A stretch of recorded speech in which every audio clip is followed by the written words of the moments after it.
எந்த ஒரு sovereign கண்ட்ரிலையும் America நினைச்சிட்டா உள்ள புகுந்து யார் லீடரும் அவங்கள நினைச்சு அடிச்சு துவம்சம் பண்ணிட்டு காலி பண்ணிட்டு போயிட முடியுமா?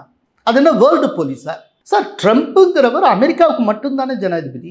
அவர் உலகத்தின் ஜனாதிபதி போல எப்படி நடந்து கொள்ள முடியும்? இப்போ வெனிசுலாவுடைய அதிபர் மட்டூரா, அவரை அவருடைய அந்த மாளிகையிலேயே புகுந்து அவரையும் அவங்க ஒய்ஃபையும் அவங்க தூக்கிட்டு போயிட்டாங்க. கொண்டு போய் வேறு ஒரு நாட்டினுடைய அதிபர் அவரை தங்கள் நாட்டு நீதிமன்றத்துக்கு கீழே தங்கள் நாட்டு சட்டத்திட்டத்துக்கு கீழே விசாரணை நடத்திட்டு இருக்காங்க, ஜெயிலில் அடைச்சு. இதை எப்படி நம்ம ஏற்றுக்கொள்ள முடியும்? இப்போ மதுரா ஒரு சோஷலிஸ்ட்டுங்கிறதுக்காக, அவர் இடதுசாரி சிந்தனை கொண்டவர்கள் அப்படிங்கிறதுக்காக இதை நம்ம எப்படி ஆதரிக்க முடியும்? இது ஒரு அடாவடித்தனம் இல்லையா? இது எப்படின்னா, உலகத்தின் போலீஸ்காரனா நீங்கள் உங்களையே நினச்சிக்கிட்டு யாரை வேணாலும் பீட் பண்ணலாம்னா அப்புறம் ஐநான்னு ஒன்று எதுக்கு இருக்குது, என்ன இருக்குது? இது எப்படி சரியாக இருக்க முடியும்?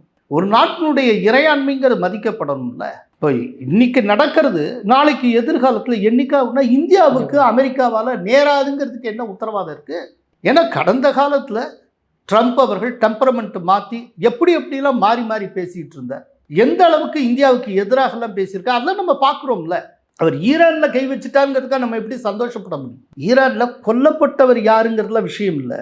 ஈரான்கிற ஒரு நாட்டின் மீது அமெரிக்காங்கிற இன்னொரு நாடு கை வைத்தது சரியாங்கிறதா? சரி, அணு ஆயுத தொழில்நுட்பத்தை அவன் தயாரிக்கிறான், குண்டை தயாரிச்சிடக்கூடாது, அதுக்காக தண்டனை கொடுக்குறேன் அப்படின்னா, நீ அணுகுண்டா வச்சிருக்கியே, இப்போ உன்னை யாரு தண்டிக்கிறது?